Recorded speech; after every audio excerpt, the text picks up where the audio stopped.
Hello my lovely student, welcome back to my channel. हम सीख रहे हैं एलिगेशन मेथड। बेसिक मैंने आपको बता दिया था, एक क्वेश्चन इस पे भी करा दिया था। अब चलते हैं, देखिए नेक्स्ट क्वेश्चन पर प्यारे बच्चों। ये देखिए, ये क्वेश्चन आपने पढ़ लिया होगा, नहीं पढ़ा है तो वीडियो को पॉज करिए और क्वेश्चन को पढ़िए और समझने का ट्राई कीजिए। प्यारे बच्चों, सेम क्वेश्चन है, सेम क्वेश्चन, बस उसने क्या किया है, वहां क्या किया था, उसने अपने पार्ट्स को, रुपए के पार्ट्स को डिवाइड करके दो स्कीम में लगाया था। यहां बोल रहा है दो अलग अलग योजनाओं में निवेश करके लगाया है। तो पूछ रहा है बी योजना में निवेश की गई राशि हमें बता दीजिए। ओके, देखिए प्यारे बच्चों, बेसिक तरीका तो वही होगा, एक्स एंड 4900 माइनस 49,000 है, 49,000 माइनस एक्स करके करिए। फिर इस तरह से आप रेट ईयर लगाइए और दोनों को ऐड कर दीजिए और 4900 के बराबर कर दीजिए। उस तरह से आपका आंसर आ जाएगा। लेकिन यहाँ हम यहाँ बेसिक से नहीं करने वाले हैं, इतना टाइम नहीं होता है, समझने की कोशिश कीजिएगा। ओके, हम नेक्स्ट लेवल का पढ़ रहे हैं। तो प्यारे बच्चों, सबसे पहले तो मैं एलिगेशन लगा के दिखाता हूं।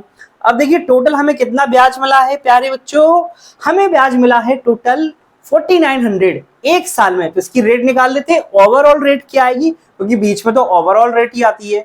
4900 इंटू 100 इंटू प्रिंसिपल, प्रिंसिपल कितना है 49,000।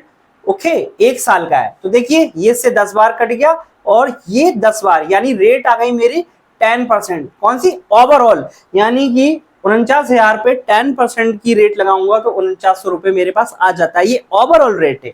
तो देखिए प्यारे बच्चों, अब क्या करेंगे, यहां लगाइए। जैसे कि देखिए योजना ए में है ना, इसकी रेट कितनी है 5%, इसकी रेट कितनी है 12% और ओवरऑल कितनी है 10%। अब देखिए 5 5 के बाद 10 और 12, यानी इनके बीच में आ रही है, तो हम एलिगेशन लगा सकते हैं।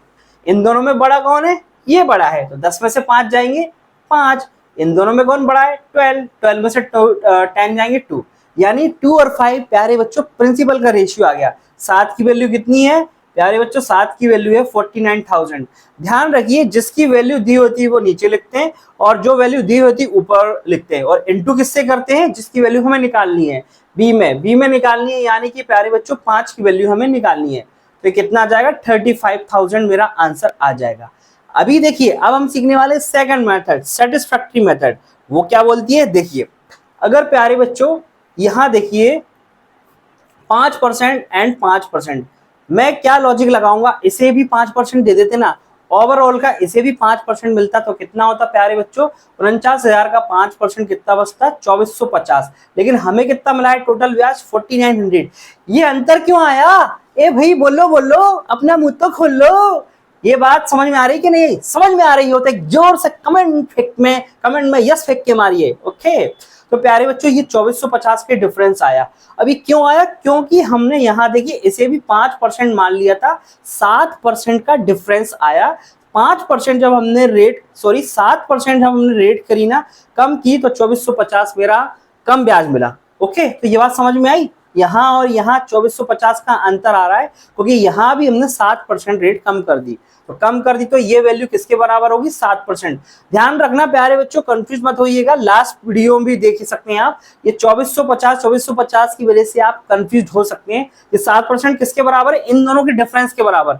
मान लीजिए अगर ये कितना होता, जैसे मान लीजिए यहाँ 50 होता और यहाँ 120 होता, तो हम कितने लेते 70 के बराबर लेते। यहाँ दोनों वैल्यू सेम आ रही, तो हो सकता है आप कंफ्यूज हो जाए, लेकिन आप तो समझदार बच्चे हैं, कंफ्यूज नहीं होंगे। तो 7% 2450 के बराबर है, तो 1% कितना हो जाएगा 7 × 21, 3 बचेंगे 350 के बराबर। तो 100% किसके बराबर हो जाएगा 35,000 के बराबर। ये देखिए यहाँ भी 35,000 ये मेरा आंसर हो जाएगा। ओके, तो ऐसे एलिगेशन लगाते हैं। Thank you guys.